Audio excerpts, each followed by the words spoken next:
You know his signature because you say the letters were signed by Chief Julius Mkwanazi. Commissioner, if I may, at the top of the letter, it was on an EMPD letterhead or Ekurhuleni Metro letterhead. And the letters always started with, to whom it may concern.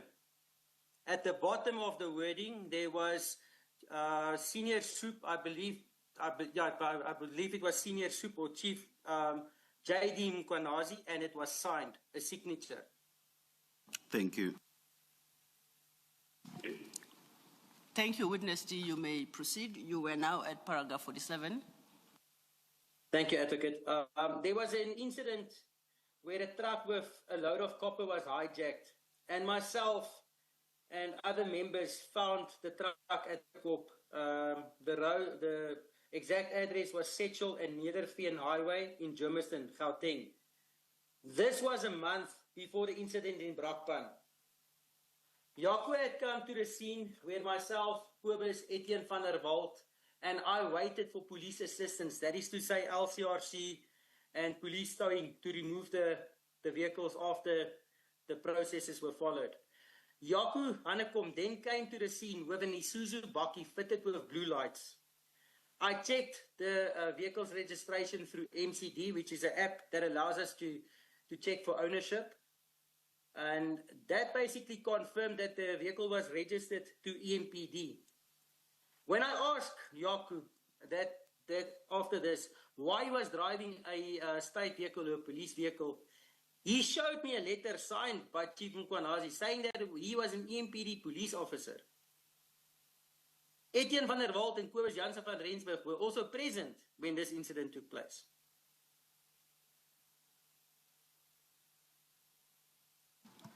You then conclude with your paragraph 48. Okay. If you could deal with that. I fear this group and... sorry, Advocate. Please proceed. Please proceed. Thank you.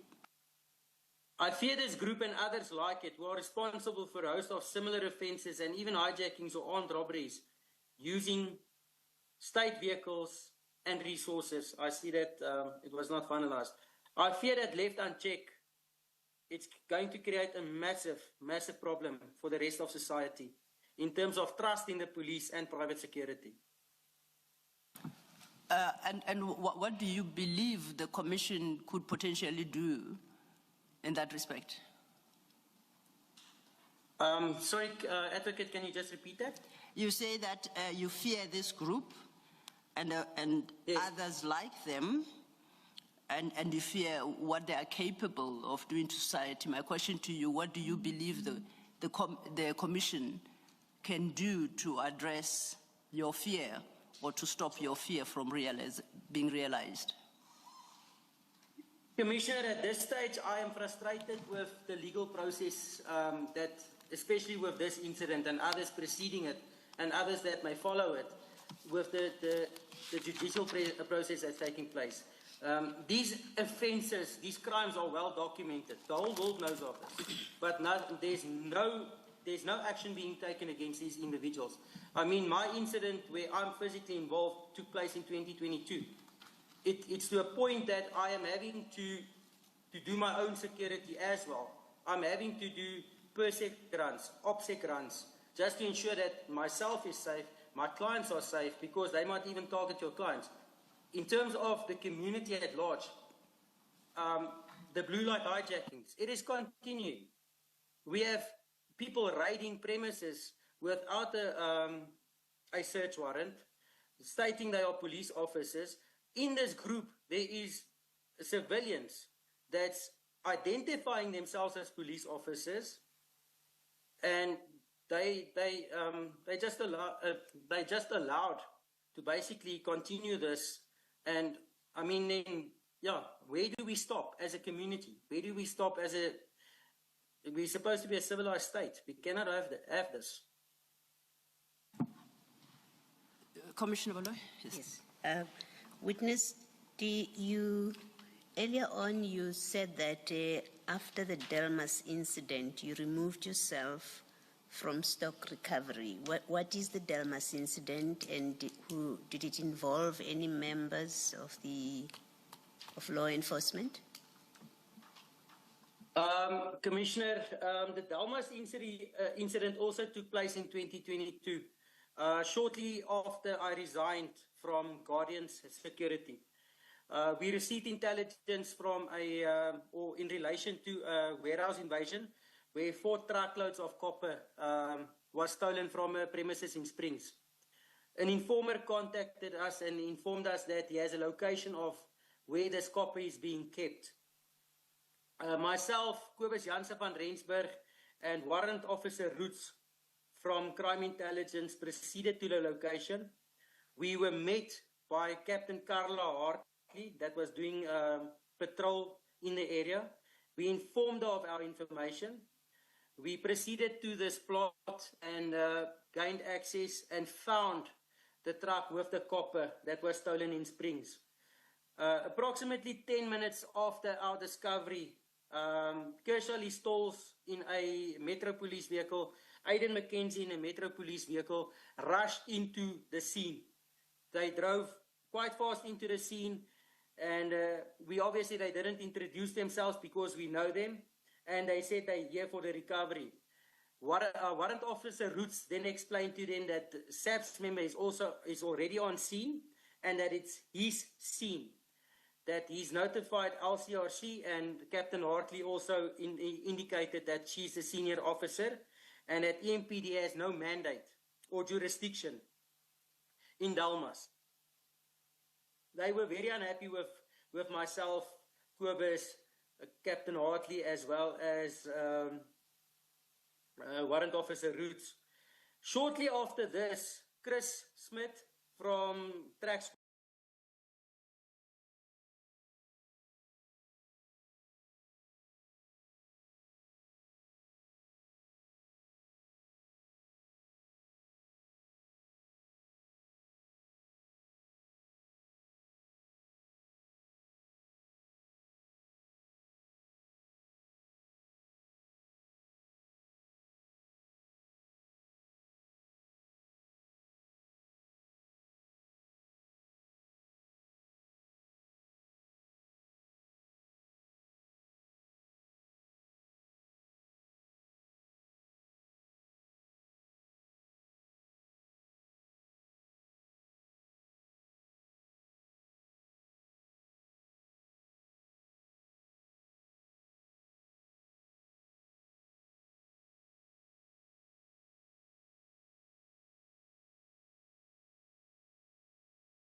for the body or the incident.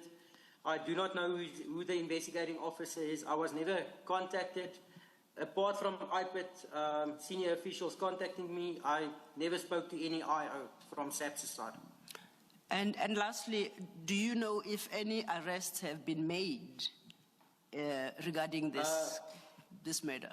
At this stage, there's been no arrest that's been made. Yeah, no arrest. Thank you. Commissioners, that is the testimony of Witness D.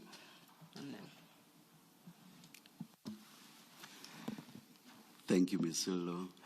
Thank you very much, Witness D. Thank you, Chair. That brings us to the close of the EMPD stream, and that is the last of the witnesses who were present. We proceed on Monday.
MKP as a political party.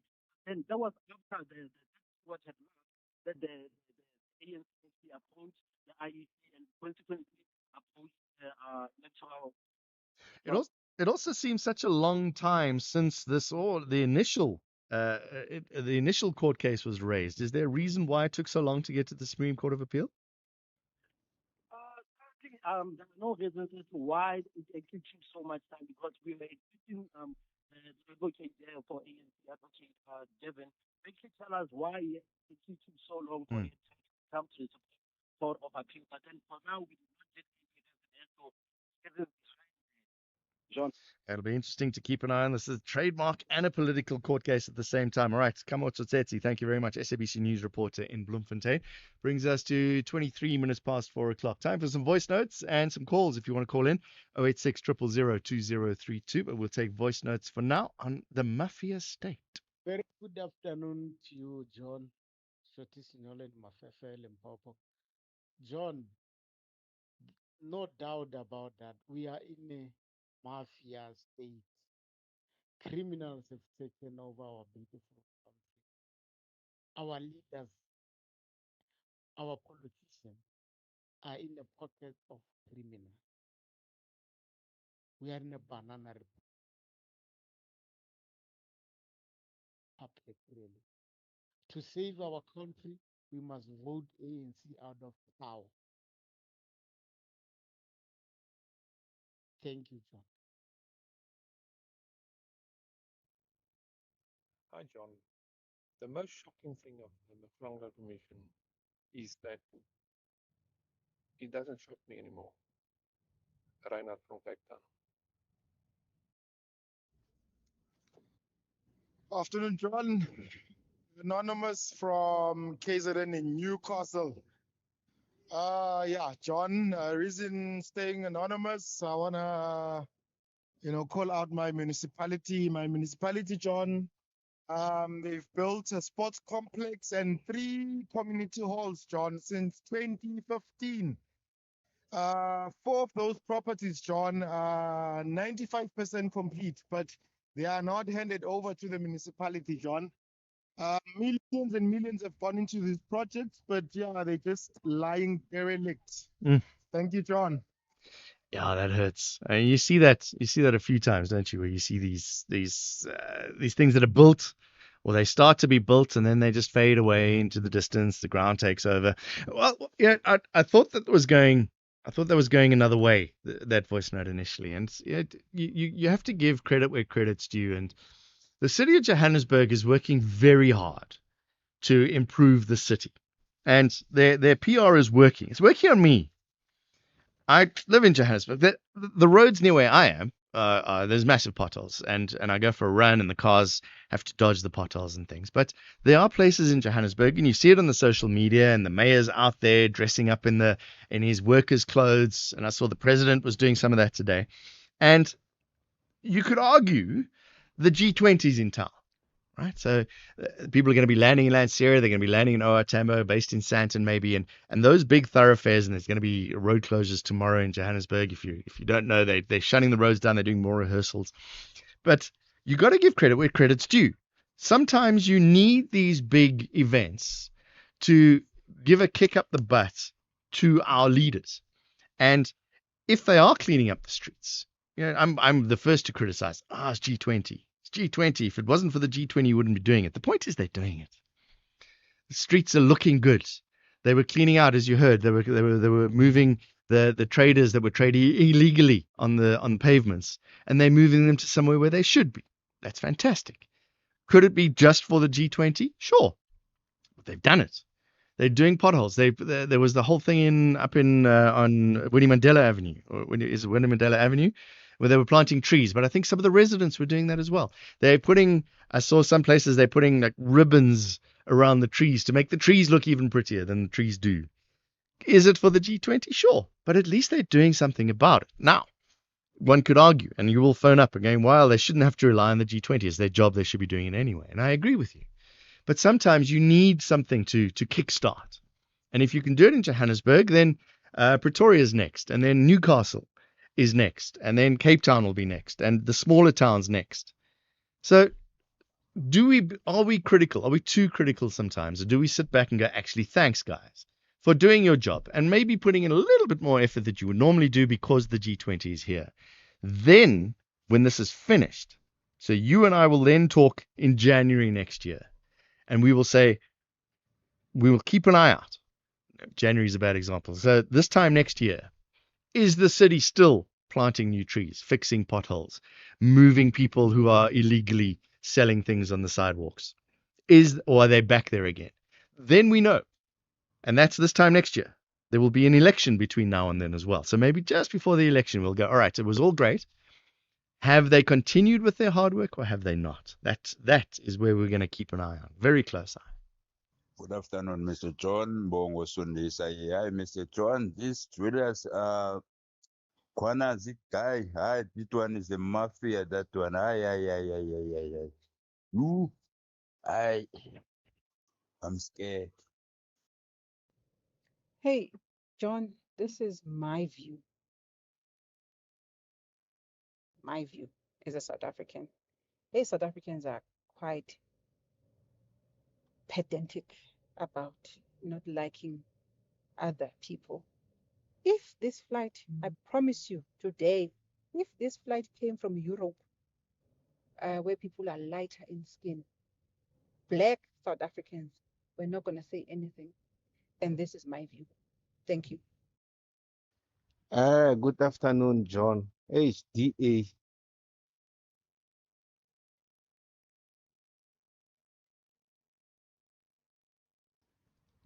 DA now they put motion of no confidence to Panyaza.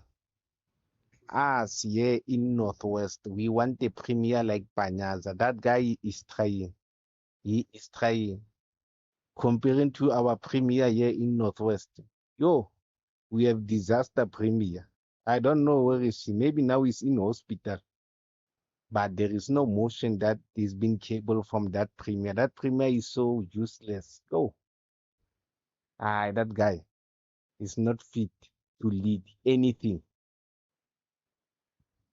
Kepesi, Momatosan.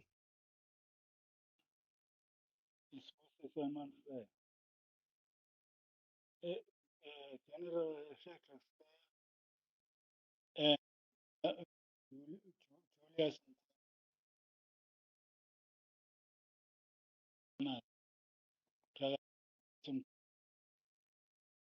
is candidate for directing president.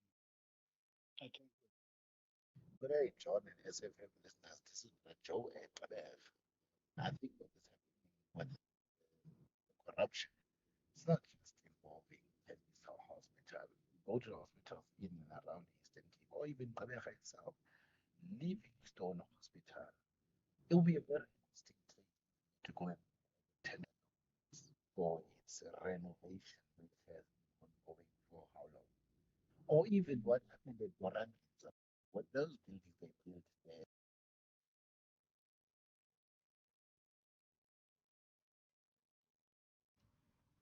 All right, sounds like my voice note's given out. So we'll go to those voice notes. We'll play that voice note from the beginning again about corruption at hospitals. You were there, SAFM. It's 4:30. Let's get news headlines.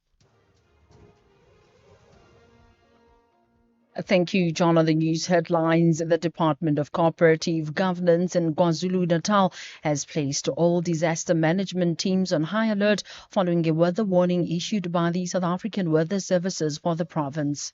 Authorities have warned motorists that the R62 near Montagu in the Cape Winelands has been closed due to a wildfire threatening multiple structures, and China has summoned the Japanese ambassador over comments made by Japan's new prime minister about Taiwan. A full update follows at the top of the hour with Greg Hoos. SAFM, guiding you through the rush hour traffic. Good afternoon. Starting off in Gauteng, the M1 northbound in Sandton has a crash near Marlborough Drive and Steve Biko Street northbound in Pretoria, slow moving towards Lavender Road. In KZN, on the N3, queuing traffic on the link to the N2 North at Spaghetti Junction, and on the N3 westbound, a stationary truck at Ashburton. In Cape Town, the N2 outbound is slow moving towards Spine Road and Marine Drive northbound in Tableview, slow moving towards Dolphin Beach. With your traffic update, I'm Irma G. This is SAFM Sports with Domin Kapele. I'm in a better mood because nobody's been dissing the Sharks in the last half hour. What's happening in the sport? Well, Springbok lock Lut de Jager will remain with the squad. This is despite receiving a 4-match ban that has ended his season. He will help the team prepare for next week's clash against Ireland. The Boks face Italy tomorrow with Jean Klein and Franco Mostert starting at lock in place of de Jager. Meanwhile, Springbok assistant coach Tony Brown says that Italy will pose a different challenge compared to France. Oh no, Italy's a physical side. They do play different to France. They pose different challenges with ball in hand. They're very much coached like an Argentinian team, and you know Argentina like to throw the ball around, so Italy are very similar. Their game has improved a hell of a lot over the last couple of years, and they're a dangerous side. So we've got to make sure that we understand their threats and prepare as well as we can for them. Well, in terms of netball, the Spa Proteas will kickstart 2026 with a Spa Challenge 3 Test match series against the Vitality Roses in January at Ellis Park Indoor Arena in Johannesburg. The two nations will play each other between the 29th of Jan to the 1st of February, and with the English set to arrive in the country 2 weeks earlier. As a build-up to the series, the Spa Proteas will travel to Longwe in Malawi to compete in the African Nations Cup, and that is from the 8th to the 14th of December.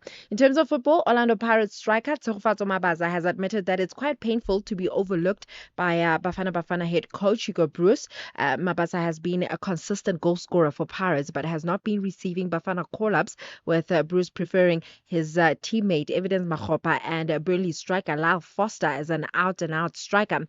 Well, talking about Bruce and his team selection, MC Alger coach Rulani Mokoena has urged South Africans to support Bruce and respect his selection decisions. I think you raised some fundamentally very good questions. But I know that if the comments come from Rulani, it's very, very easy to be taken in a different direction. And what I can say is, I think this moment we've got a head coach who's very, I think he's done incredibly well for the country. He's done incredibly well for the players. It's a very strong sense of trust and a good rapport between him and players. That's very, very important at this level. And I think we've just got to continue to go in the direction that he has chosen. It might not necessarily be a direction that I, for one, agree with, or maybe you agree with on many, many aspects. I think with the success that he's had, he's worked to deserve a little bit of the credit. I miss his voice. I miss him. Rulani, right? Yeah. Yeah. There's long pauses where he stops and he thinks. I miss those. And his honesty. Yeah. And his honesty. Elsewhere, France captain Kylian Mbappe will miss their final World Cup qualifier against Azerbaijan on Sunday with an ankle problem. The 26-year-old scored 2 goals and delivered 1 assist during the 4-0 victory over Ukraine yesterday when France clinched their spot at the 2026 World Cup. In terms of athletics, South African road running star Glen Rose Xaba says that she's not yet ready to make the full transition to a full-time marathon career. She's currently preparing for the Valencia Marathon on the 10th of December. This is following a sensational debut at the Cape Town Marathon where she clocked 2 hours 22.22 seconds to win and set both the course and national record last year. However, she insists that more time and experience are needed before she fully focuses on the 42-kilometer distance. I can say that my coach, Caster and Violet, they told me that and Leroy, my manager, they said that I just need only 3 years to be a full marathon runner. So I saw most of the athletes that I'm going to run with them, they're running 2 marathon a year. I'm still young for running 2. Yes, my age, but no, with the body, no, I'm still learning marathon. Once I get it correct, I will do maybe twice a year. So she says she needs 2 years for a marathon. You're gonna run a marathon next year. I've I'm been, just no, trying to. I've been rethinking after hearing what No. she's saying there. I'm thinking I might change my mind. No, but that's not my focus. My focus Okay. is on the time because Yes, she literally clocked 2 hours and 22 minutes in a marathon. in a marathon. How long does it take for an average person to run a marathon? I did a check. Person my age, average time 4.5 hours. Sure. So it's twice as long as she will run. And How she does. fast are you running to finish a marathon in 2 hours? So imagine running fast, and then you got to run faster than that. It's the most ridiculous. I was watching. Was it what marathon was it the other day? It was New York Marathon, Chicago Marathon, one of the big ones, Yeah. and they were doing sub 3 minutes in the last few Ks because they were racing against each other.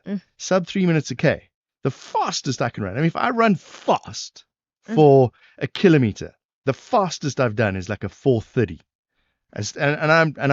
I have to sit down after that. Yeah, And because you're breathing yeah, hard. I'm broken. I can't do anything after that. I need to sit down and catch my breath. 4.5 minutes. And okay, I'm old, and these guys are super athletes, and they've been doing it for years.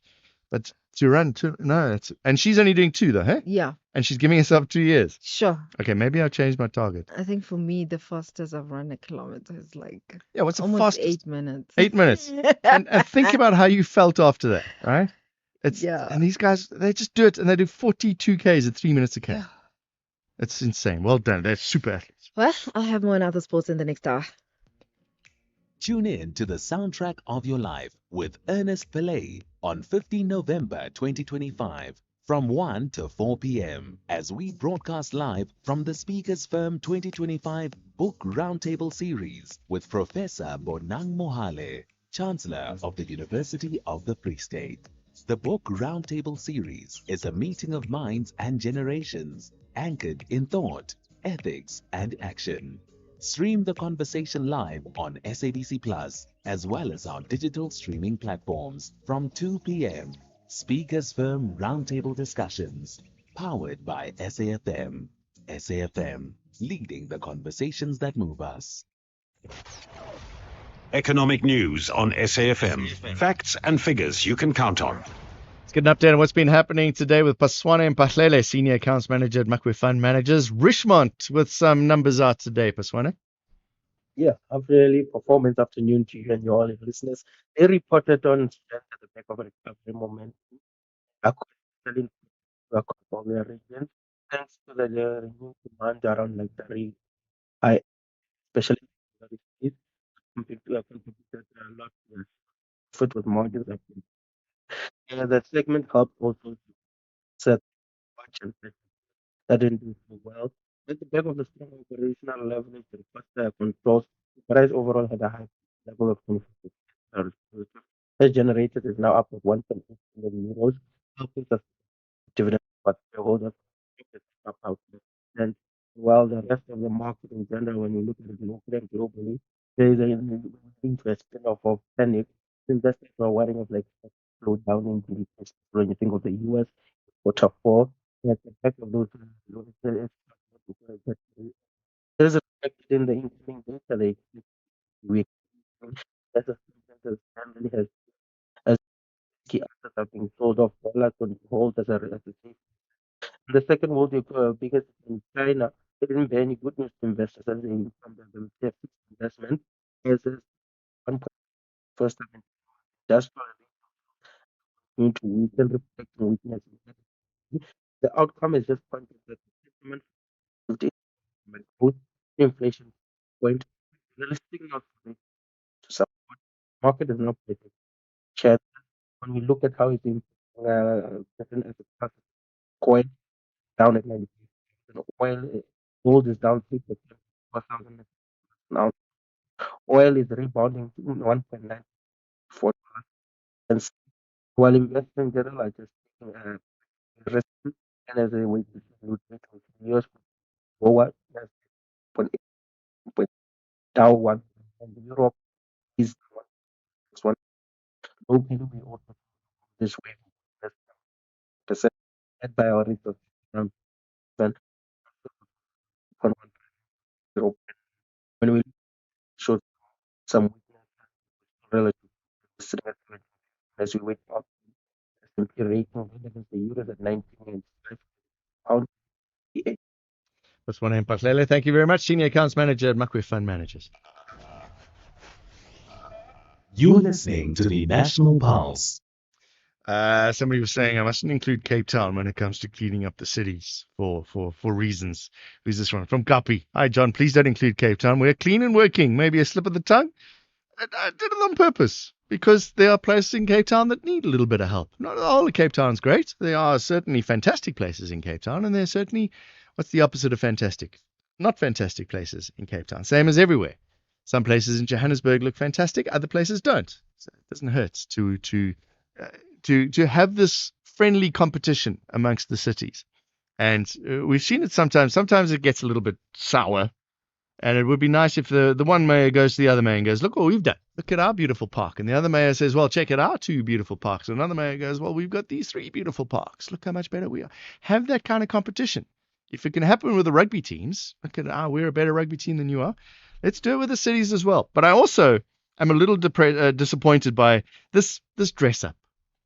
When the mayor today or yesterday walks around in the workers' kit, right? He's doing an operation in the cleanup of something, and he dresses up in the workers' kit, like he's down there in the dirt, digging and cleaning and picking up trash. Don't do that. There are men and women who every single day have to do that job.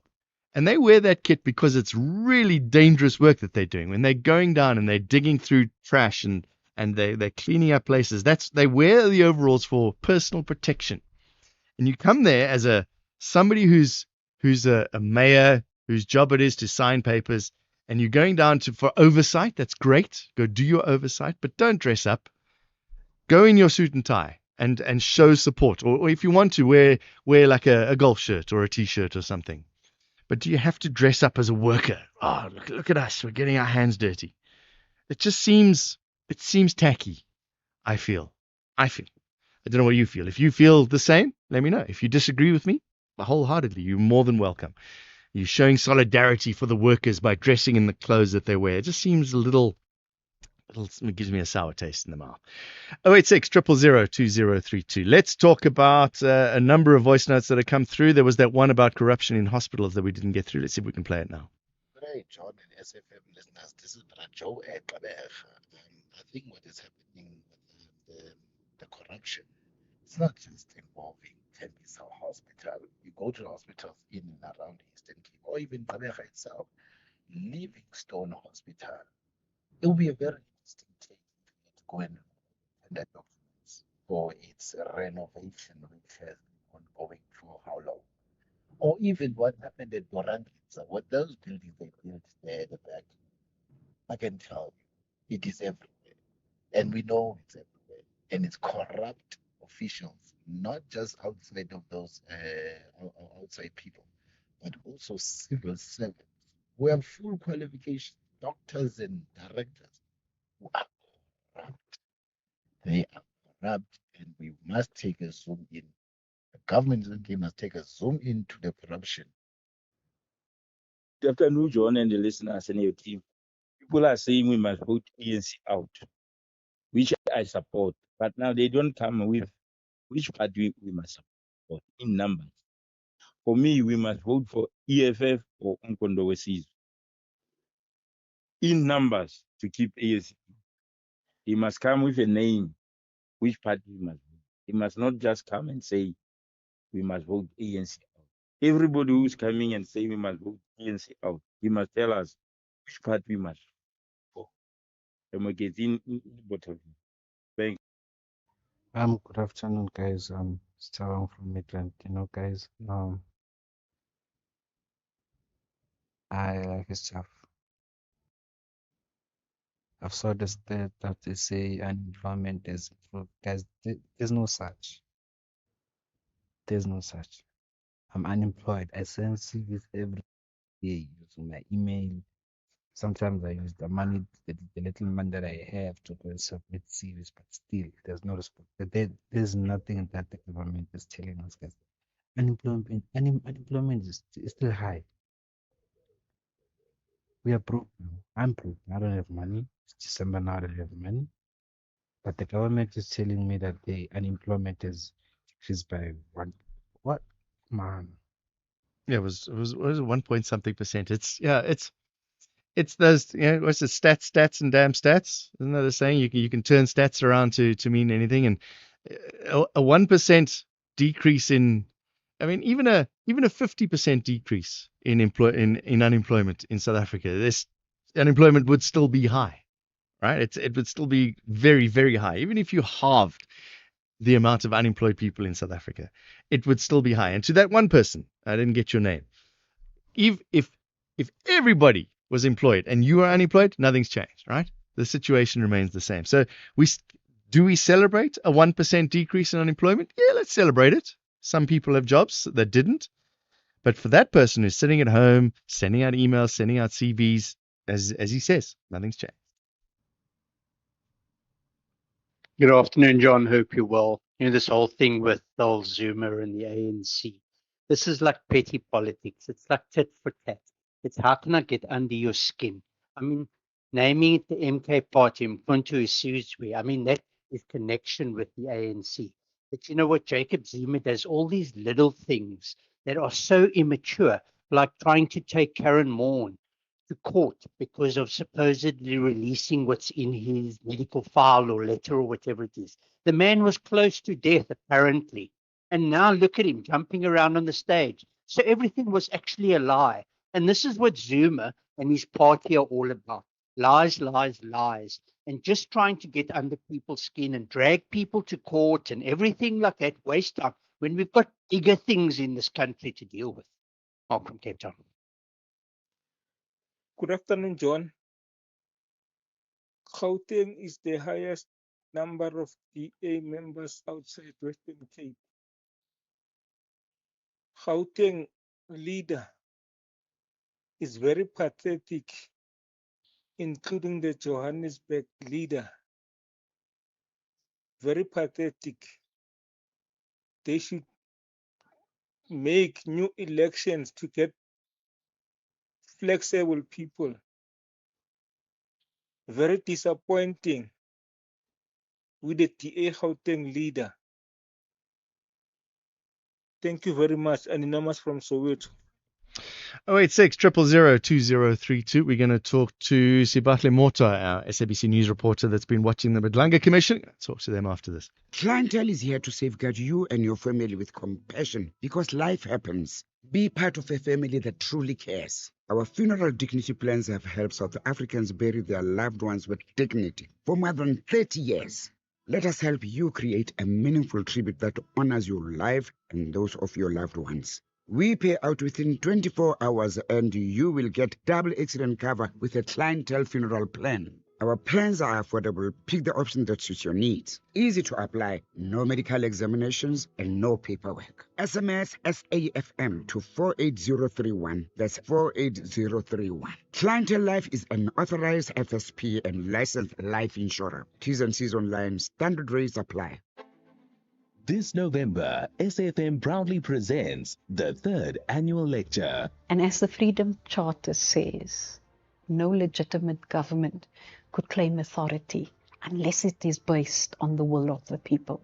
And I think sometimes people forget that. SAFM invites you to our 3rd annual public lecture, delivered by Chancellor of the Nelson Mandela University, Dr. Geraldine Fraser-Moleketi. The theme of the lecture is Confronting Inequality, Corruption and Unemployment, Rebuilding South Africa's Social Contract for Inclusive and Sustainable Growth.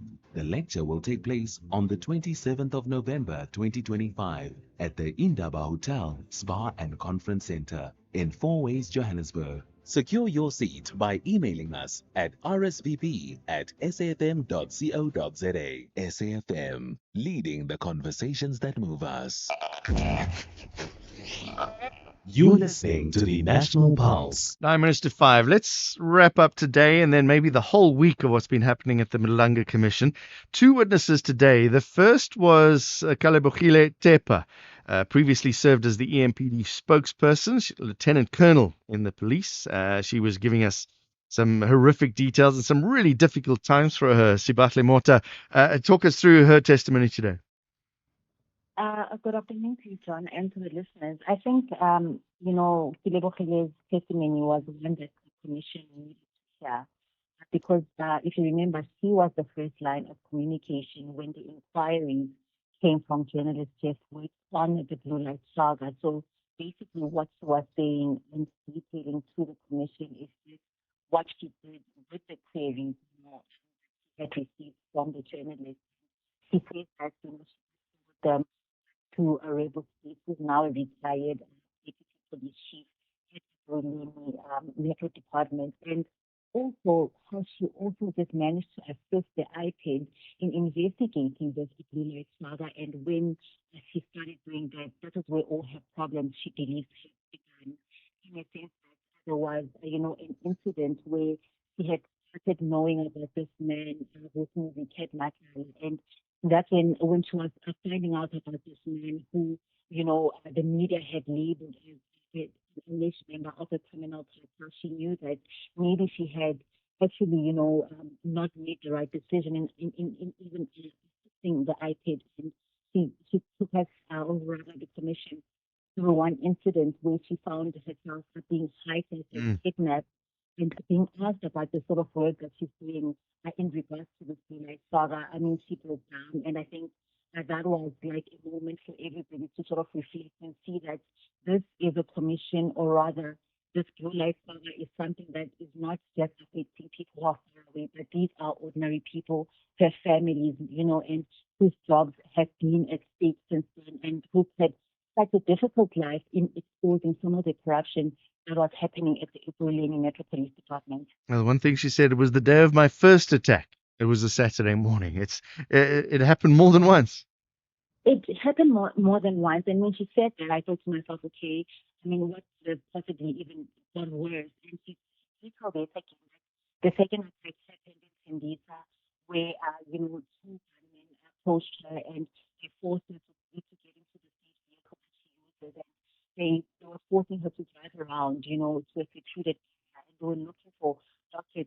She had actually repeatedly told them the truth. She's not a police officer. She doesn't deal with doctors. And they continued asking her about her line of work again. And that really just traumatized her. I think, it just resulted in her not being in the right headspace. And also, again, it just highlights some of the intimidation that some of these witnesses who were hand in hand with, legit police officers were being subjected to. Did she say that it was related to her work? Because that would be the first assumption, is that it was just a random attack on a South African civilian. That's what she says, and that's the testimony that she can give. Because I mean, why would on two occasions would she be asked about this sort of work that she's doing? It's sort of like the same modus operandi comes to repeat itself in her second attack. So she alludes to the fact that she believes that it was work related, and it's because of the Blue Light Saga that she had assisted the iPad in investigating. Tell us about EMPD Police Chief Mapaye's involvement here.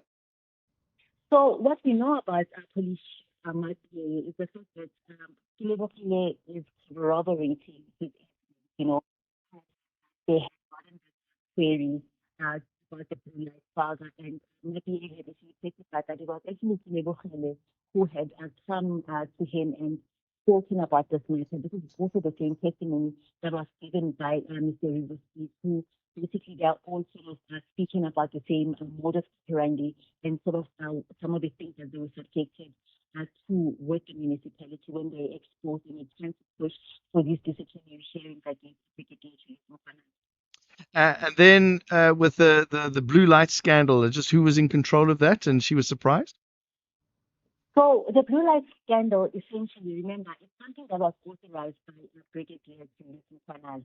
And as soon as the queries come from the media side, and they have come from even some other media organizations, I mean, it actually compelled the communications team, which he formed part of, which were the nine, sort of more and, be transparent. And we found that the likes of Vivo Speech were even facing, the city manager who answers, as well as Brigadier to listen to an but we've heard on numerous occasions where witnesses were saying, been shielded by, this were being shielded Mm. by the city manager, or rather Brigadier Shilifon Kwanadi was being shielded, and in effect, they were the ones who somehow sidelined and their lives were made difficult. And he even spoke about the fact that on paper she's still the spokesperson for NMPD, but I mean, in practice she was not. She was deployed to another, another matter where she was deployed, I think, at Far Tango. So the person that was sort of used people who wanted, to see a just outcome when it comes to the real. All right, Dan, tell us about this witness D, some harrowing testimony from him. Now, witness D, I think, when we had actually made mention of some police officers who were working with Brigadier Julius Kwanazi, actually came even more horrific way. We heard from people speak about Julius Kwanazi and three other police officers who were involved in the murder case in Brockton here in Ruling. And we are finding that now he's painting the entire picture where he's from a private security company. And they normally work at police with the police as well as the Metro Police house where this man, was tortured by police members. He was suffocated, he was shot, and witness he was given an instruction to go and dump this body. And, he also testified about Brigadier Julius Mfanati being on the scene. And this again corroborates the evidence of Rebus Peace, where he says that it's alleged that Julius Mfanati was called onto the Brockman scene to come and see this murder scene and seeing that he is the one who fixes it. So he being details and the sort of relationship that these private security companies have with law enforcement agencies. And additionally, we are finding that these security guards who had helped in this murder scene were actually given letters of appointment signed by Brigadier being appointed to the ENTP. And one can assume, on the evidence before the matter, that these are the same police officers who are unlawfully appointed by Julius Mfanati in the absence of the police chief. Also worryingly, witness D said he reported some of these things to the Hawks and to IPID, and nothing happened. Definitely, and again, it speaks to the tentacles, just how much his law enforcement agencies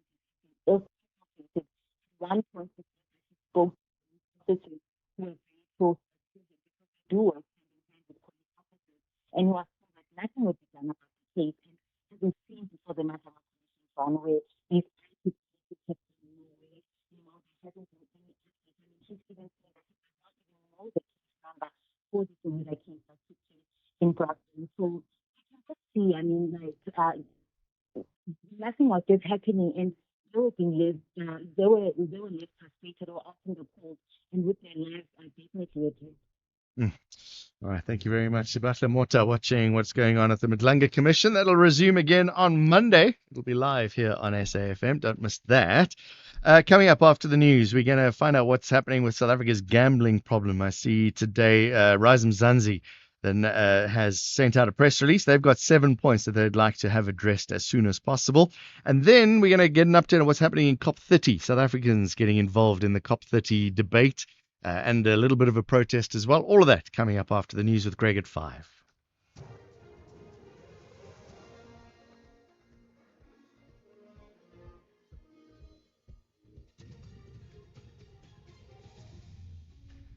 Thank you, John. Weather warning for KZN. Government addressing the issue of Palestinian travellers. Good day to you. The Department of Cooperative Governance in KwaZulu-Natal's placed all disaster management teams on high alert following a weather warning issued by the Weather Service. The service says a cut-off low-pressure system is expected to lead to heavy rainfall, severe thunderstorms and strong winds from tomorrow until Monday. It was a cut-off low system which led to the destructive floods in 2022 in the province, which claimed more than 400 lives. Department spokesperson Sizalo Mzila. We'll be monitoring a number of routes and regions that are prone to weather-related incidents. In terms of the advisory received from the Weather Service, the province is expecting heavy rains, severe thunderstorms, which could lead to localized flooding and the disruption of transportation routes. Particularly, motorists are warned of the dangers posed by wet roads and are urged to drive with caution. Authorities have warned motorists that the R62 near Montague in the Western Cape has been closed to a wildfire threatening multiple structures. Municipal spokesperson Joanne Otto.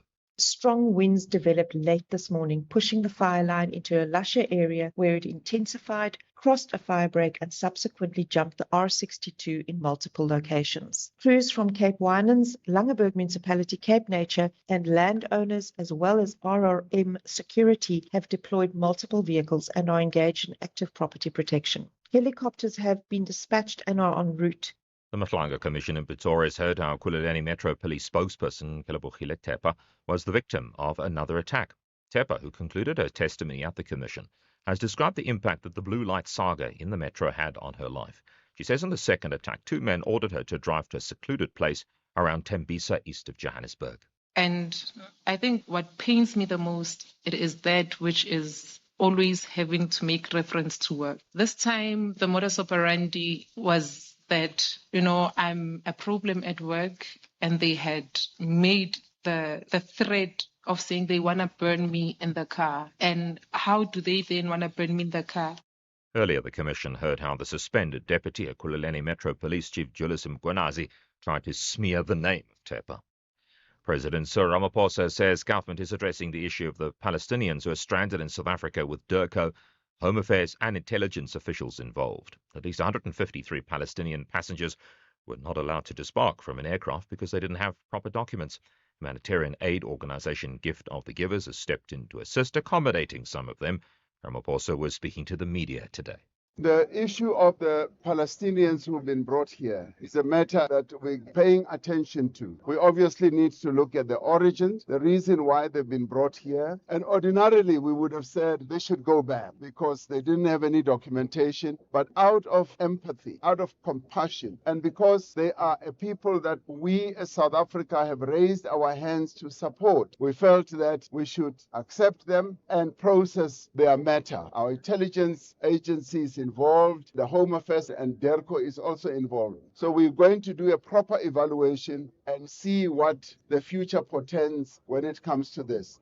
We know the SA Zionist Federation has, in a statement, rejected what it calls the torrent of baseless accusations surrounding the group of Palestinians initially denied entry at Johannesburg's OR Tambo International Airport yesterday. The Federation says politicians and the media repeated the claim that Israel deliberately withheld passport stamps to sabotage the asylum seekers. The Federation calls it a toxic narrative that it says didn't appear spontaneously, but was lit by Imtiaz Suleiman of Gift of the Givers. In a statement, the Federation says Israel abolished physical passport stamps for all foreign visitors more than a decade ago, replacing them with a standard electronic entry or exit slip. Every traveller receives this slip without exception. The top story, the Department of Cooperative Governance in KZN has placed all disaster management teams on high alert following a weather warning issued by the Weather Service. That's SAFM News. I'm Greg Gills.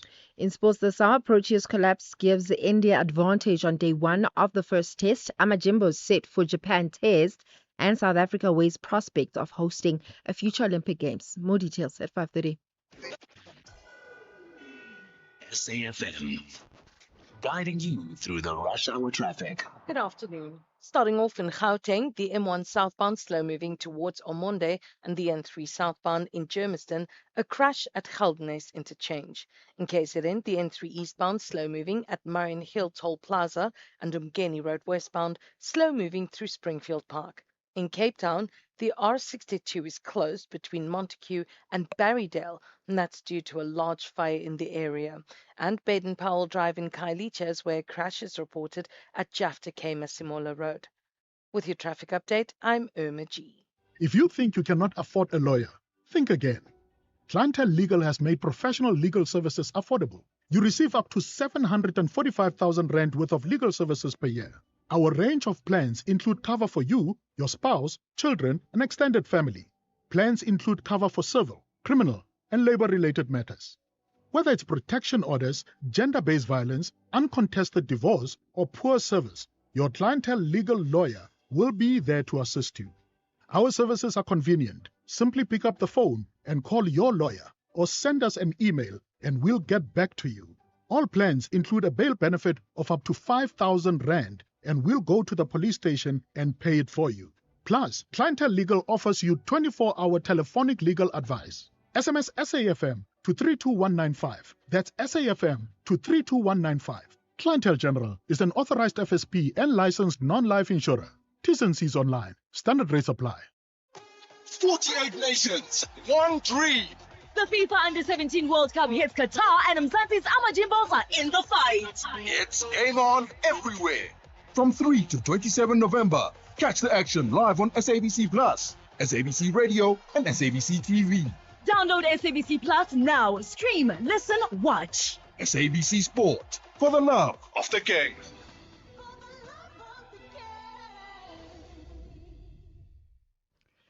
The University of Johannesburg is redefining innovation in Africa with the launch of the University Innovation Pod, or Unipod, South Africa's first UNDP-supported innovation hub under the Timbuktu Initiative.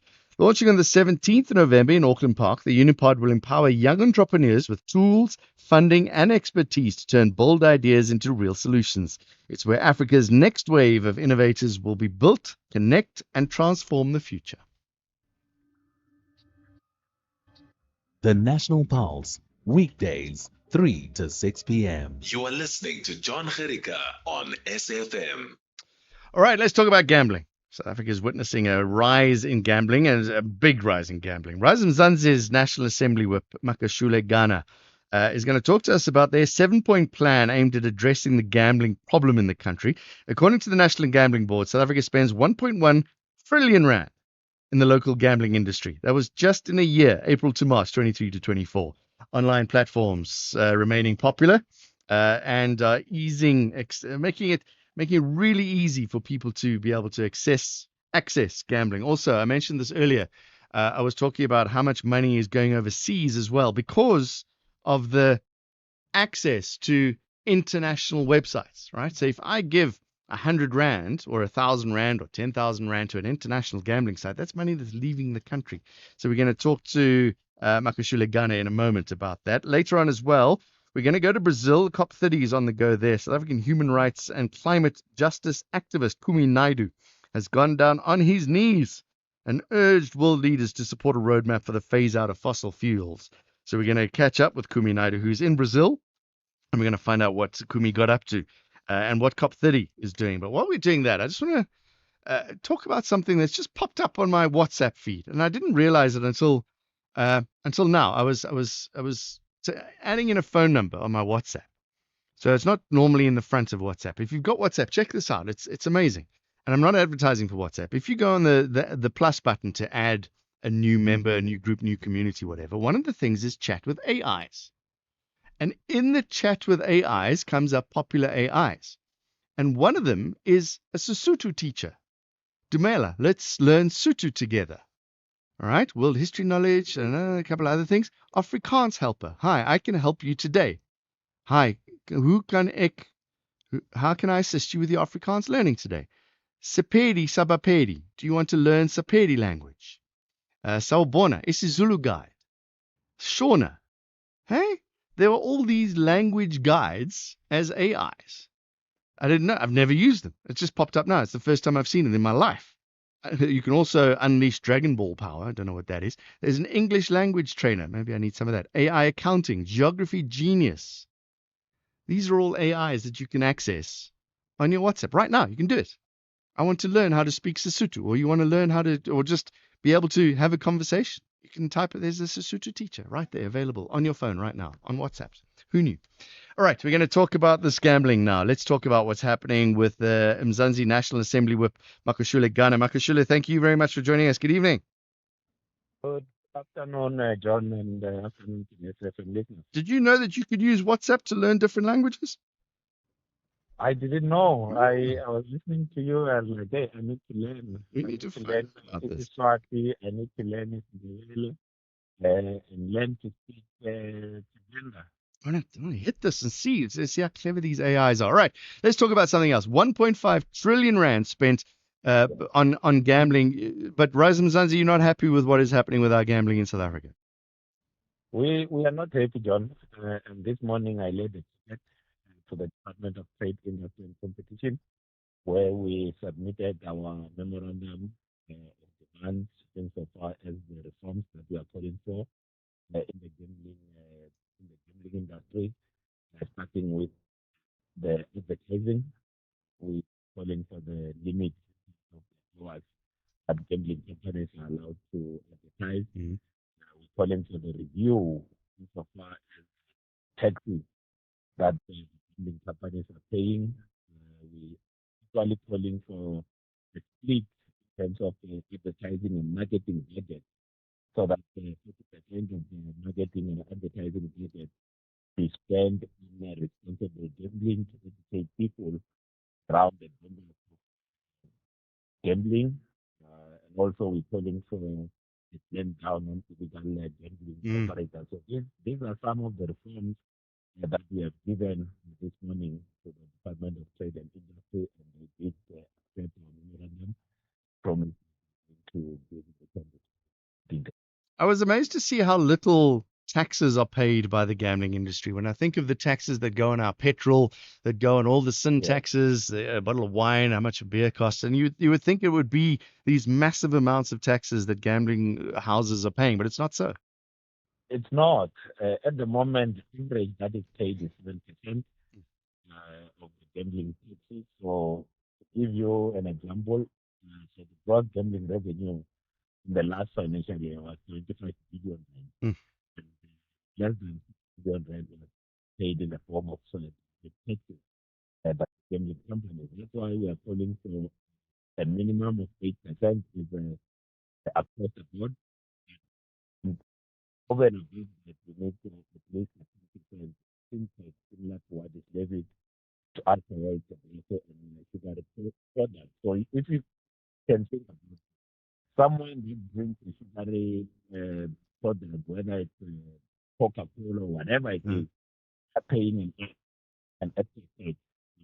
Someone who gambles, there's no sin tax that is being paid, and we consider that to be grossly unfair. So the the the legislative and the tax regime governing gambling has not been updated because it was made at the time that gambling was seen as a form of entertainment. Now it's no longer a form of entertainment. Now it's posing serious risk to the people of South Africa. That was going to be my next question: is what is this the reason for the massive amount of gambling at the moment? Is it more gambling houses, or is it a reason that people are looking for more gambling houses? So it's a combination of more gambling houses, also the advertising, the level of marketing that promises quick riches is parallel to it. Give you an indication is that in the last financial year, gambling companies spent over 2.6 billion rand on advertising and marketing. So wherever you turn, that's why you see a gambling advert, and on the radio there's a gambling advert, turn on the TV there's gambling. You are watching football, it's gambling, cricket, gambling, rugby, gambling. So everywhere you are, it's you are being bombarded with these messages that promises you can get rich quickly, and there's no accompanying responsible gambling that tells you about the dangers gambling is. Let me play devil's advocate and say that gambling is creating a lot of employment. What is it? 200,000 people are getting employed because of gambling? It's not 200,000. It's 33,000. 33,000. So I'm not calling abolition of abolishment of gambling. But I'm saying if we fairly regulate gambling, ensure that there are no illegal operators, education and awareness on the dangers of gambling, then we have an industry that is responsible. Because we want a responsible gambling industry that is able to understand that there are negative impacts of gambling addiction, and also you can't sit back when you see that there are people who are gambling, there are students that are gambling, they are innocent. Something has to be done. That's why today we went to the Department of State in this issue. One of the things you raised is there must be some sort of check as to see where people are getting their source of their money from. I know some of the big casinos will ask where the source is, but it's really just a tick box. So that is because if we are not careful, there will be proceeds time that enter into into that space because now you can go to a spaza shop and buy a voucher. So no one knows where you got the money. The person operating a spaza shop doesn't know where you got the money. So these are some of the. That's why we're saying that the gambling companies need to know who their customers are in the same way that the bank ask you questions, where do you work? If so, 1,000 and the 500,000 deposit to your account, they will ask you questions. They might not even allow you to withdraw that money because it potentially could be a source of crime. That's why those checks are important. The strict and bigger regulations need to apply to the gambling industry. We've also raised the issue about influencers and sports people getting involved in sports betting. I've never understood that. Yeah. So what we're talking about there is that if you go to social media, whether it's X, Instagram, TikTok, Facebook, there are a lot of influencers that are trying to recruit people into the life of gambling because they do not adhere to any standard. There's no standard. They don't have to declare that this is actually an advert, an ambassador of this company. Now people fall for those tricks. Now they go and gamble the money that they do not have. Okay, so you've handed over this memorandum. What's next? So we have given the minister 14 days to respond to us.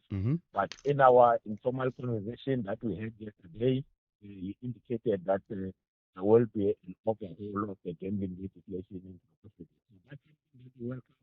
At least we understand the problem, unlike predecessors who actually were very negligent when it comes to updating the gambling legislation.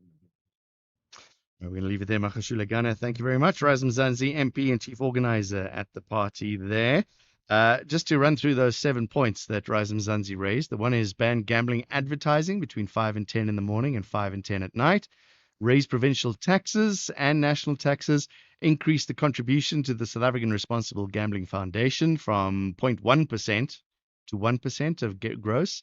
Mandate gambling operators to allocate 40% of their annual marketing spend on responsible gambling messages, enhance due diligence for gambling transactions, which we spoke about, clamp down on illegal gambling operators, and impose strict controls on influencer and sports sponsorships by gambling operators. It's 5:20. So you just switched to a different nappy brand, and you're still getting highly absorbent nappies that are skin specialist approved and maximum comfort for your baby. Of course you are, because you made a clever switch to Click's Made for Baby nappies with Click's trusted quality and great value.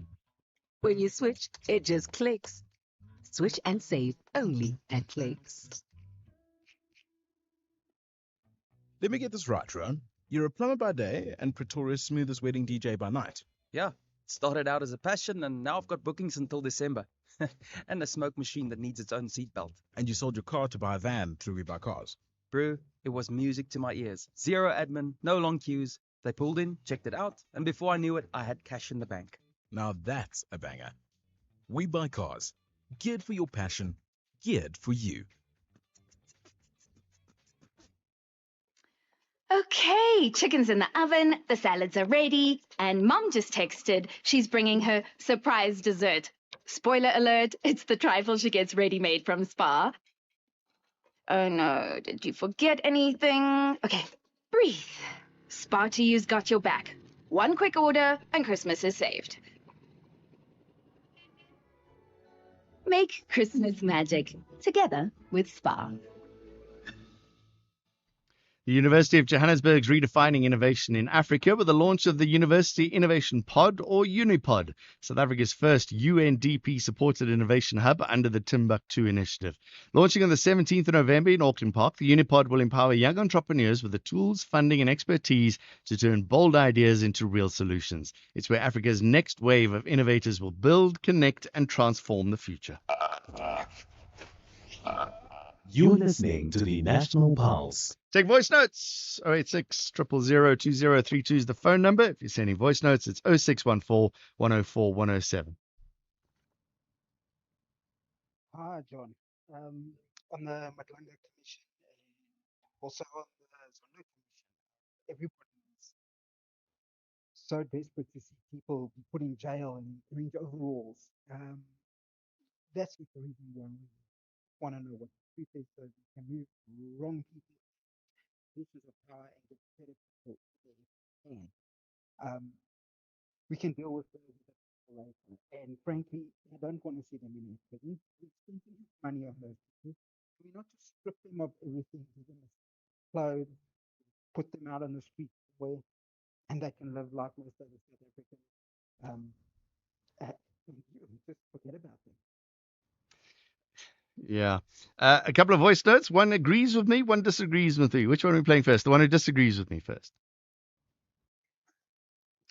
Good afternoon, John, SAFM listeners. Anonymous from Pumalanga.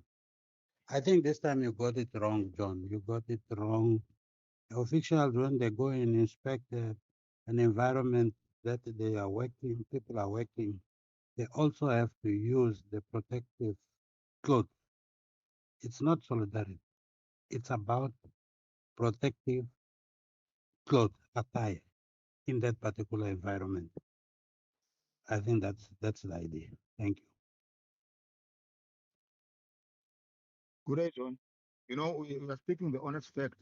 There's no need for even the president, for that matter, to go out there and clean because there are people who are supposed to be doing that job. So the mayor, there's no need for any mayor in any locality to go out and clean the township because there are people who are employed to do that job. The mayor's job is like we are saying is to oversee what is happening in his, in his local, yeah, in his municipality. These people don't know what they have to do. You know, the president once did that. Even the president, they say you must go there, you must go out and clean. Whereas there are people who are employed to do that job. They don't want to oversee what is happening. What they want to do is just to buy people's face. They don't need for the mayor, for the president to dress up like a worker and go to the street to clean the streets. Because there are people employed for that. I understand over and over. You see, it's a photo opportunity, and what is it? It's pressing palms and kissing babies, and I get that. That's what politicians do, and they go out and they look fantastic, and we all get very impressed by the president or the mayor or even anybody.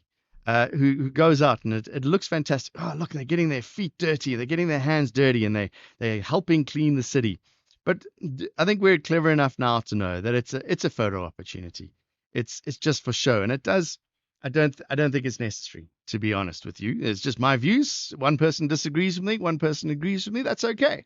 Let me know what you think. I just feel it's, as I said earlier, it just leaves a sour taste in my mouth. Do we really have to have them dress up? And what was the one caller who disagreed with me saying, yeah, they need the protection as well. But you're not telling me that the mayor is actually doing any cleaning. So it's do they really need it? It just looks good. It's a photo op. You were there, SFM 25 past 5.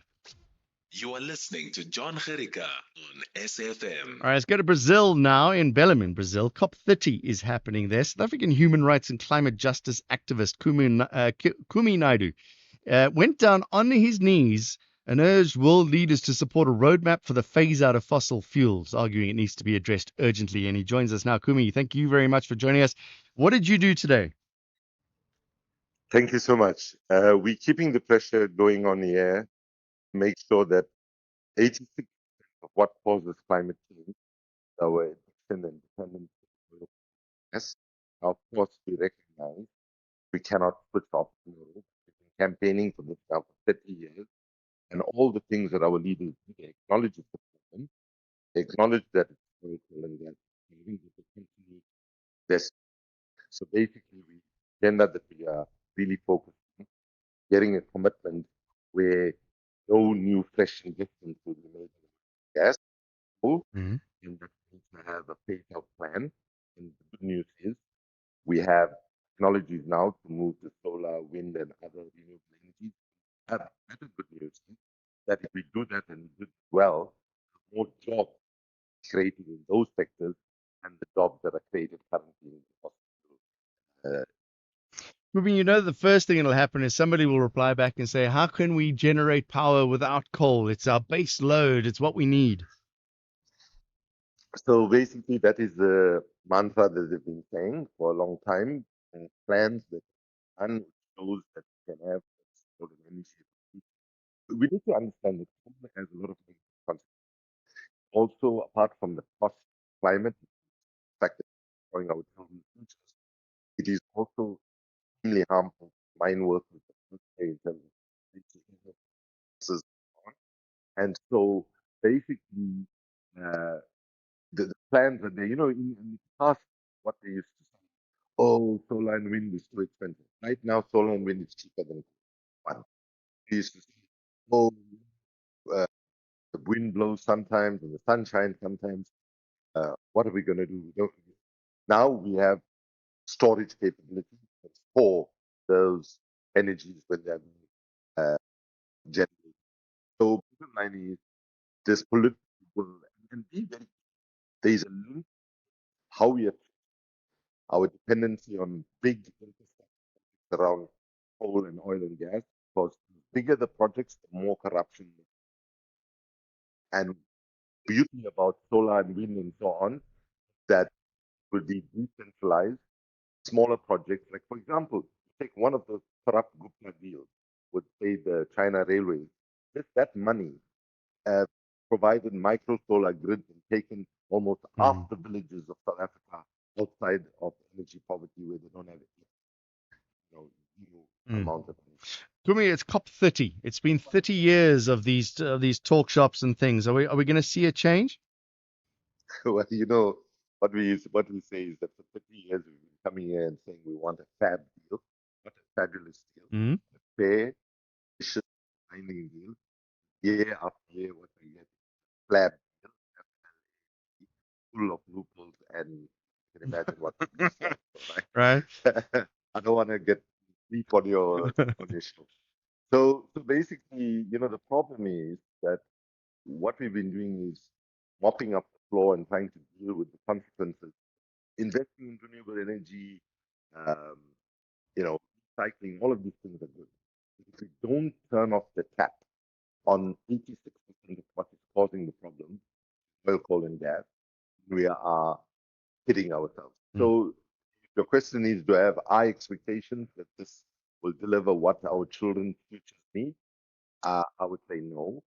What we hope is that we will lay the basis for next year. The Colombian government is fossil fuel exporting government has come out and said we need a fossil fuel non-proliferation, and they are hosting a conference in April next year. So part of what we are doing to start the negotiation towards a binding treaty. And so what we are doing here is also not putting all our eggs in the top basket. We're already looking to starting a real treaty outside of the UN system so that we can actually. Right, we look forward to see what comes out of that. Kumi Naidoo, thank you very much. Human rights and climate justice activist, president of the Fossil Fuel Non-Proliferation Treaty Campaign. It's 5:30.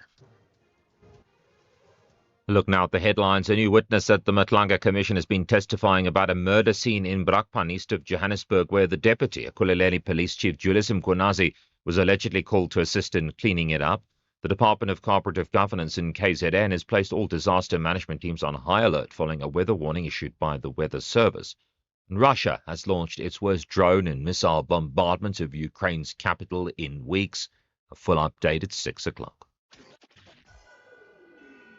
SAFM, guiding you through the rush hour traffic.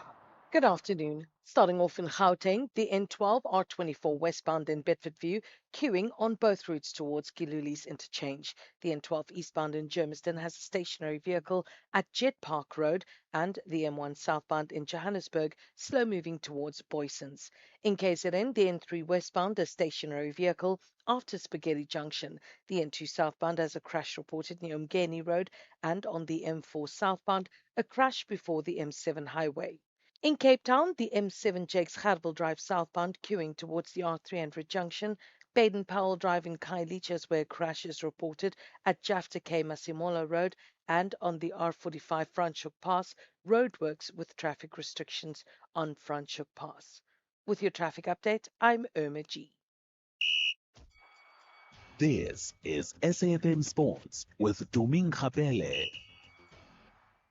To me, Hi. people are disagreeing with us, eh? With us? Well, yeah, it was the first one when people were disagreeing with what I said earlier about the dressing up Oh. with the mayors and things. Now what are they saying? Well, somebody disagrees with you. With me? Yeah. Good afternoon, Hi. John and your team, including Miss Tumil Khapel. Yes. I want to call her out for running a kilometer in 8 minutes. She said 8 minutes or 10 minutes. Come on to me. You can do better than that, my sister. All right, man. Improve that time. Please go to 6. No, to me, man. Come on. Come on. Come on. Please, man. Oh my goodness. Why are runners so judgmental? Yeah. Runners See, are very they judgmental. are very judgmental. That is very judgmental, and I'm very disappointed because I thought our listeners would be like, "Do me know? Let's do it together. We'll help you. Let's get there. Do not judge me." No. 8 minutes. 8 minutes is not bad for a K, actually. If you just, that's not bad. I think it's fine. It's a 40 minutes. It's a 40-minute 6, 5, 4, 8. Yeah, it's a 40-minute park ride. I'm not gonna be honest with 8. our listeners anymore. What is 8 times 5? I didn't even get it wrong. Yeah, all right. You're not happy with that, eh? Not at all. Not at all, but you know what? What? I used to run, as I Yes. did say, I used to run back Yeah. in the days. And now, I mean, like, we're Well, growing. life happens. Life happens, guys. Just get in the way. But one day is one day. What? I've got this marathon next year sometime. See, I pushed it. I was going to do it in November. Now I'm thinking March, which is going to be a tough ask. Mm. But I'm going to do 8 minutes a K. Don't get me wrong. That 8 minutes a K, it's weird. That's Join the club. yeah. A slow and steady wins the race. What's happening in the You sport? just judged me. Anyway, let's start things off with cricket, where India closed day one on 37 for 1 in the first test in Kolkata after bowling South Africa out for just 159.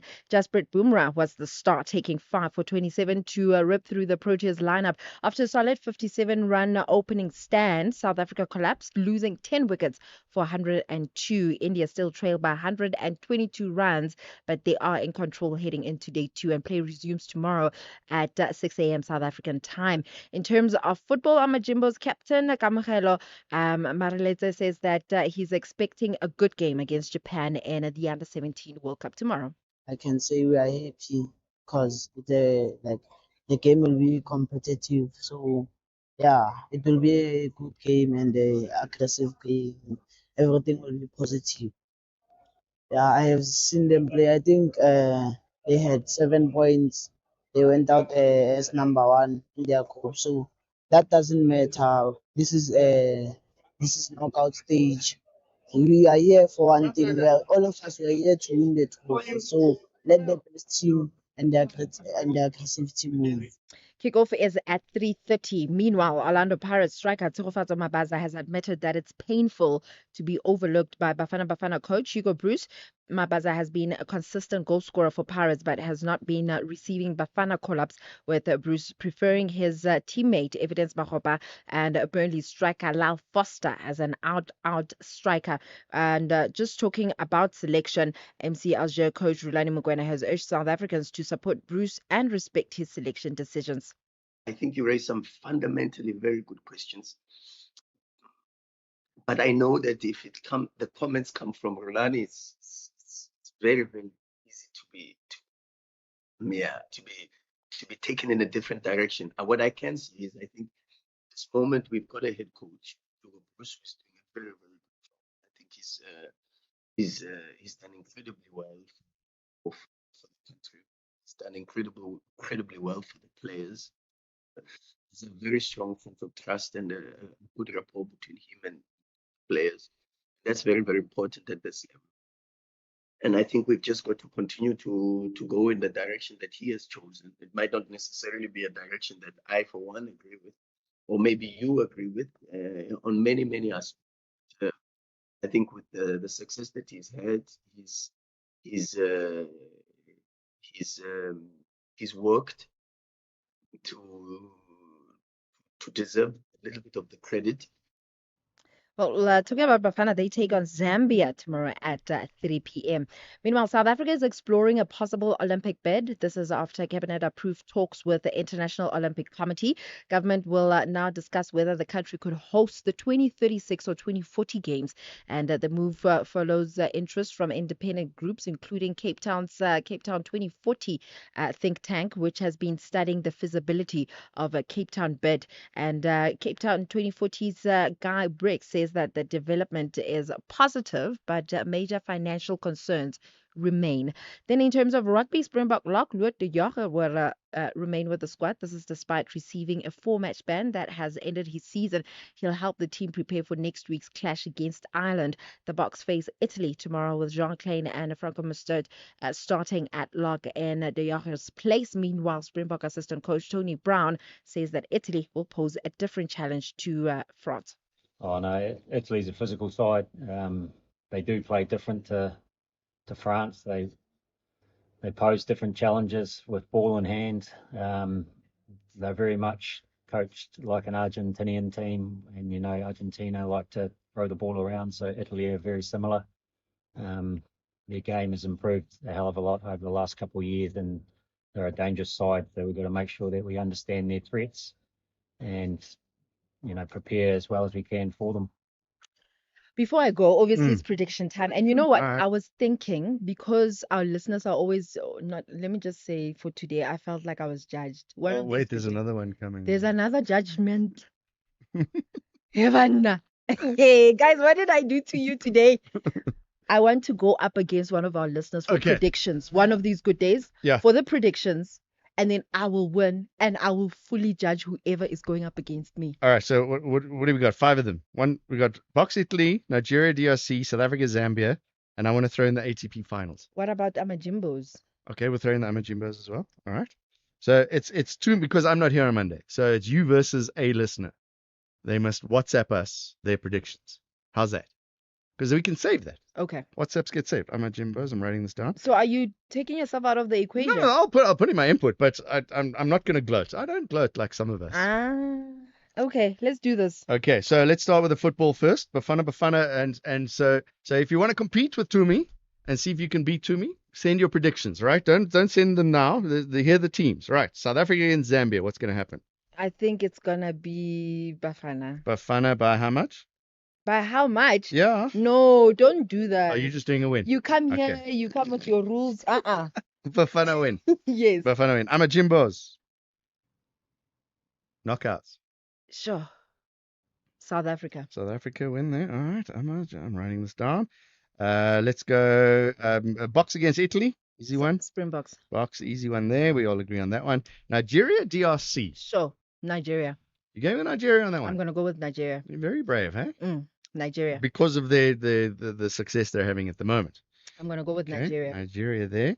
And just for fun, the ATP finals. Who's going to win that? And I'm not going to be here, but it's really going to be Alcaraz or Sinner. I think it's going to be Alcaraz. Is he going to beat Sinner in the final? I'm going to go with Sinner. You're going to go with Sinner? Just for fun. Okay. I think Sinner's BMT will be bigger there. But I think this week's predictions are not that hard. No. But anyway, let's just have one of our listeners trying. See if somebody wants to disagree. Mm. Okay, and just for fun, let's throw in England New Zealand rugby match. Heaven. You see, this will be the decider then, because obviously we're going to support Bafana and Amajimbo and Nigeria and the Springboks. England New Zealand. England New Zealand rugby match in England. England.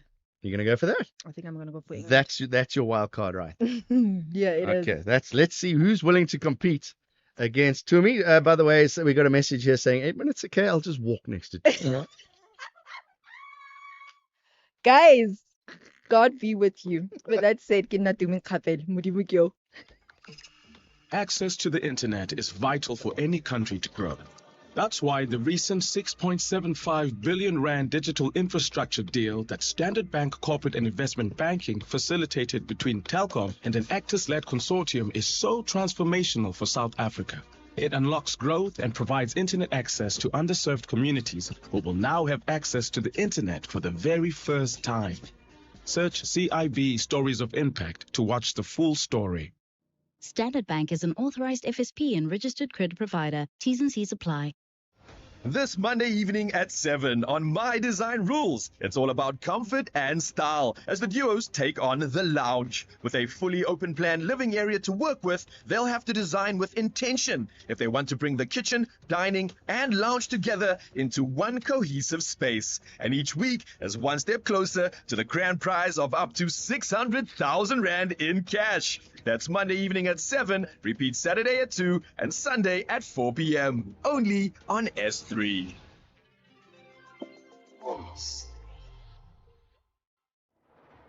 This November, SAFM proudly presents the 3rd annual lecture. And as the Freedom Charter says, no legitimate government could claim authority unless it is based on the will of the people. And I think sometimes people forget that. SAFM invites you to our 3rd annual public lecture, delivered by Chancellor of the Nelson Mandela University, Dr. Geraldine Fraser-Moleketi. The theme of the lecture is confronting inequality, corruption and unemployment, rebuilding South Africa's social contract for inclusive and sustainable growth.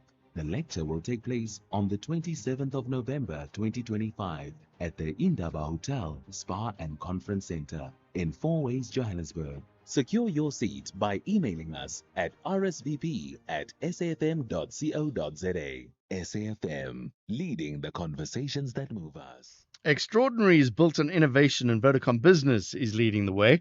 They provide the cloud that scales with ambition, AI that drives smarter decisions, IoT that connects what truly matters, and secure connectivity that keeps everything stronger and creates a stronger business. From small enterprises to public sector solutions, Vodacom Business is creating a future where every connection counts. Stronger businesses, thriving communities, a nation ready to lead. Visit www.vodacombusiness.co.za. Together, let's build the extraordinary. Vodacom Business, further together. Economic news on SAFM. Facts and figures you can count on. Quick update of what's happened on the markets today. Jimmy Muyaha. Good afternoon, John. Good afternoon to the listeners. Markets are digesting a lot of developments out of the US. It seems as though there's a lot of nervousness around the fact that we might not receive that interest rate cut that we've been waiting for out of the US in the month of December. As a result of that, equity markets had a huge sell-off today.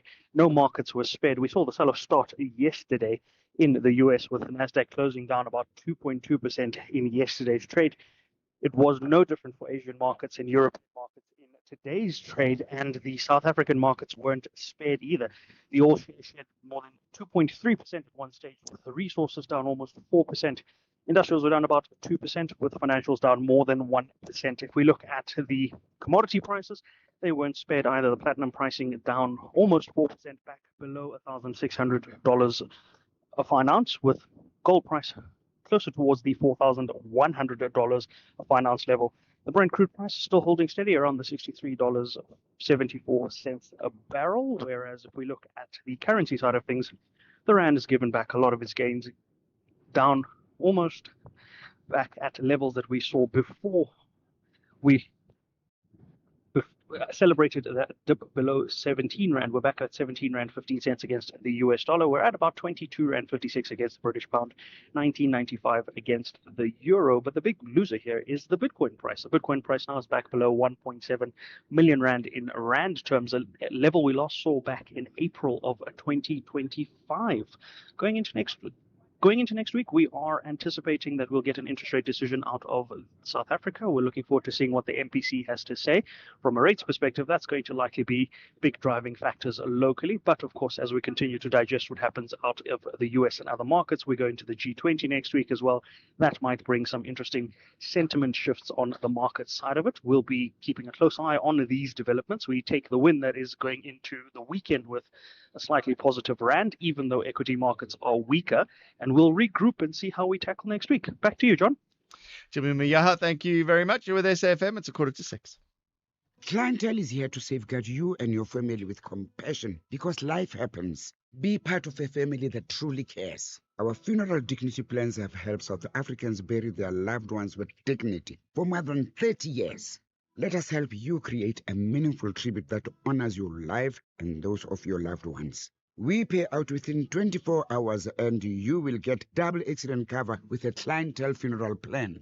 Our plans are affordable. Pick the option that suits your needs. Easy to apply, no medical examinations, and no paperwork. SMS SAFM to 48031. That's 48031. Clientele Life is an authorized FSP and licensed life insurer. T's and C's online. Standard rates apply. Afternoon Express is proud to be nominated in multiple categories at the 3rd Annual National Film and TV Awards taking place on Saturday, the 22nd of November. And you can add your voice by voting. Visit nationalfilmacademy.com, register and vote for Afternoon Express in the Best Entertainment Show category, Palisa Tembe for Best TV Presenter, and myself, Ayanda Jitabete, for Best Female TV Personality and Celebrity Personality of the Year. Voting closes on the 20th of November at midday.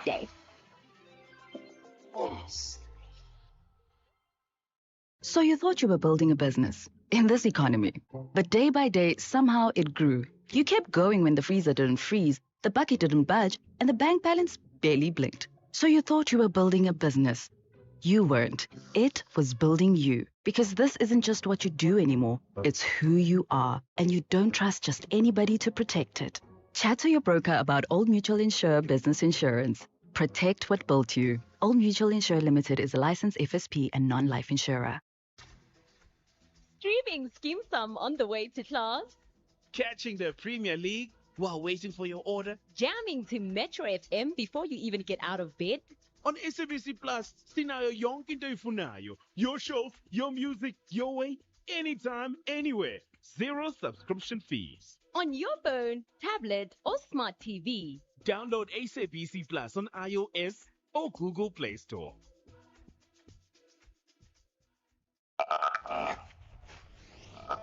You're listening to the National Pulse.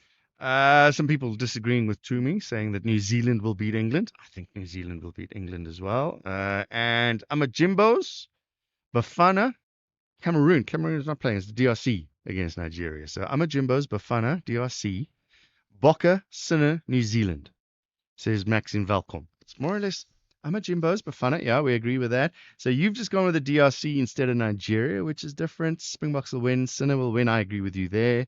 But Toomey says Alcaraz and New Zealand against England. I can't wait to see that England-New Zealand game. I get the Springbok game. It will be great. And I know they're talking up Italy, but the Springboks should beat Italy. What I'm looking forward to with that Springbok game is the different combinations. It's a different side. What are the 11 changes from the match last weekend?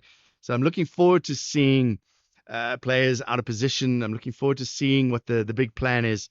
I was listening to one analysis to say, and I'm sure Michael will talk about this later on, that there's going to be big kicks with the big centers that we've got. There's going to be big kicks up midfield. So it's going to be fascinating to see what happens. Yeah, Bafana, Amajimbos. Oh, what do we got? Another prediction. Bafana, Amajimbos, Kolisi, Nigeria, Alcaraz, and the All Blacks, says Rich. 086 000 2032. We got 10 more minutes of the show. Your opportunity to wrap up the week. Let's wrap it up together. 086 000 2032. And you can send a WhatsApp voice note, which we'll play in a moment, on 0614 104 107. Let's see what you have to say. John, how are you? It's Mr. Suleiman. Yeah, they want to penalize online gambling because the money is going overseas. What about our lotto ball? They're robbing all the people. That money could be also going to overseas. Why are we not sorting this lotto people out to play the game honestly? Because this lotto game was for people to progress and develop if they won some money. But the winning numbers are chosen by these crooks and they are pulled out of like a box. And who this winnings goes to? Some top people. Thank you. Oh, I forgot to tell you. I don't know if Ben knows. Ben's here. He's going to be producing this week tonight with Shayla, by the way. It's not Oliver. Shayla's in today. And I meant to tell you, it's been 2 weeks since I started this little idea that instead of gambling my money away, I would invest in the markets, right? So if I had invested $500 into gambling, I would have zero money right now because I wouldn't have won. So it's this week today, not this week tonight. So if I had invested in gambling, I'd have zero money now, unless I'd won something. But I've invested in the markets. Let's see how I'm doing. I've made R2 there. Lost 49 cents there, and I've made 8 cents. So I've made a profit of R2.10 in 2 weeks. That's not bad, eh? I made a little bit of a percentage increase as opposed to gambling it. So they always say that the markets are gambling, but I'm doing all right. 2 weeks. But yeah, like Jimmy said the other day, you got to wait. Be patient. John, good afternoon, John Herika. Well, with regards to the memorandum that was delivered by Rise Mzansi, well, as much as I do support it, in fact, let me not even say bad, because that changes the statement. I would love for them to also focus on, alcohol advertisement, especially in the townships. I mean, if you go corner to corner in the townships, there is alcohol billboard. There's an alcohol billboard. Better ways, there's even a drinking place in each and every corner in the townships. And as you drive around on the highways and everywhere, there's alcohol as well. And I believe it plays just about the same role on taking people's hard-earned monies, breaking families and all of that. So I think in the same voice as we fight against the amount of advertising there is with gambling, I think we should also fight against the amount of advertising there is when it comes to alcohol. Thank you, John. It's Few in Pretoria. Hi, John. Mike here on the road. I hope today you play my voice note. Has anyone ever checked on the working hours of these guys from Pick It Up? Number one, those guys, they are being collected in the morning with a bus, being deployed to wherever they are supposed to work, as if they are going to dangerous places anyway. I wish my boss could also fetch me from home and take me to where I'm supposed to work. And 11 o'clock, those guys are done working. They are roaming the malls, and the place is not clean, the city rather, or the areas.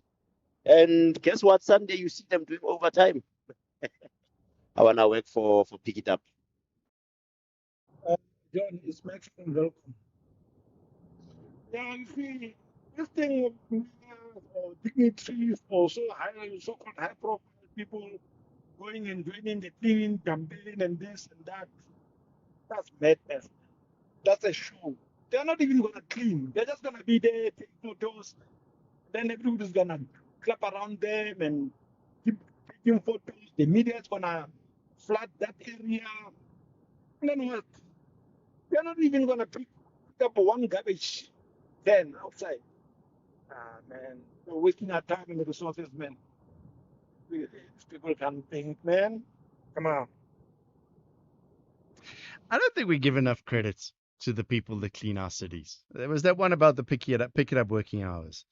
I think that must be it must be one of the most difficult jobs around to take other people's trash and throw it into the back of those trucks. First of all, you got to those guys must be so fit to be running behind that truck, and I can't whistle. So I don't know how they whistle and they make and there's the signals, right? And then the truck driver goes and they got to run after the truck, and there's the guy or the ladies who are in front of the truck who are putting all the dustbins on the correct side of the road. And then it must be horrendous on a summer's morning after the rains and the flies have been there. It must be horrendous. So I hear you saying about the pick it up working hours and the extra time and all those kind of things, but you got to give credit to those guys and the ladies. On my run the other day, there were ladies. You see them now. They wrap the plastic bags around their waist and they've got the big tongs and they're picking up trash that is outside of the dustbin. There's a big dustbin there, and people have just thrown trash around the dustbin and they're picking it up. So I want to give credit to all of those guys that are willing to do it. And yeah, we hear stories about corruption when it comes to this. But I think the guys and the ladies whose job it is to pick those dustbins up and to live with our trash that we forget about, you put it on the street and the bin comes back. Yeah, credit to them, please. Somebody has an issue with me again? Lekker. Point of order, Honorable John Herike. Yes. I think you are breathing too heavy. on the neck of the witness. I mean, referring to the mayor dressing up, I mean, we are just being pitchy here. Come on, at the end of the day, the work has just been done, you know, just to boost the morale of the workers. At least the mayor is not having a can of beer and a bra side, but just want to dress up like anybody. When you go to, like politicians, they go to what? Rugby, they don't know nothing about rugby, but they put the rugby outfit. You know, they go and watch soccer, others they don't know nothing about soccer, but they put the fun at least. So just boost the morale and then being with allegiance with everybody who's there. Mm, I think that's it. Being judging the mayor when he's dressing up, just being pitchy. Thank you, John. All right, valid argument. I agree. Is wearing a Bafana shirt at a Bafana game the same as dressing up in a cleaning kit when you go to the shop, when you go to photo opportunity for cleaning? Let's wrap up with something about gambling along a Good voice afternoon, note. John. Just regarding the conversation around gambling, I'm from the industry, and I think there's a few points that were mentioned by your guest that probably require some clarification. I think, first of all, the terminology that South Africans spent 1.5 trillion rand in the industry is often misunderstood and misquoted. I think your guest did confirm um, that the revenue, the gross gaming revenue was 75 billion rand. I think no one's denying that that's a big number and it's growing, but I think the number of 1.5 trillion rand is not spent. That's staked money, that's wagered money, so that's money going through the system. If someone deposits 100 rand, that 100 rand can actually generate 1,000, 2,000, 3,000 rand worth of stake. Right? So I think that's the first kind of point to understand. The license operators are licensed as per the provincial regulator, Western Cape and Mpumalanga, Gauteng, etc. Each provincial uh, regulator has different kind of sets of rules, right? And I think that's probably one of the first issues. But certainly speaking from the space of the Western Cape regulator, it's a very highly regulated market. We have to submit advertising guidelines, which are reviewed on a quarterly basis. There are certain words and phrases which we are prohibited from using. Affiliates need to be approved. So I think your guest also said that there's kind of no check in terms of influencers. That's not correct. There is a check. Affiliates need to be approved. There's a submitted and pre-approved list of affiliates which you can use and those which you can't use. And again, we're not allowed to overly state and lure people to the promises or the guarantees of winning. We're not allowed to say win. We're not allowed to say certain words, right? But again, I think the challenge here is that's not consistent across all the different provinces. And then lastly, just on kind of the AML and screening again, even though that person can go into a spaza shop and buy a voucher, for him to deposit that voucher into a betting operator, there are checks that take place. There's a Department of Home Affairs query on registration, and there's AML screening which happens. A customer has to be verified in order to process a withdrawal, and that verification includes confirming source of funds, applying a risk profile to that customer based on his source of funds and his earnings, and any deposits which are made which don't line up with his level of earnings is flagged in the system. So there are those checks in place, and I think the general public aren't really aware of just how well regulated the industry is, and we certainly support that. I think the better the regulated the industry is, the better it is for the operators. So um, at the same time, definitely not shying away from the fact that it was important for us to communicate the need to gamble responsibly. We understand the role that we play in the industry, and we embrace it, right? I think we should do that, and I think that's the right thing to do. But I think just generally the public, and we see this every year when the National Gambling Board release the stats, there's this kind of knee-jerk reaction. But I think there needs to be more conversation here with the operators, and kind of better understanding of just how well run our businesses are required to be in order for us to retain our licenses. As Dean Delaney, Managing Director of Sport Pesa SA. Thank you very much for listening. Thanks to Finney for handling a number of fires this afternoon. For Sunny, Keys, and Temba producing the program, making me sound semi-intelligent. It's been a pleasure to be with you. Back with more jams again tomorrow night between 10 and midnight, and then I'm doing late nights again from next week. Have yourself a lekker weekend. Be safe out there. Lekker bye.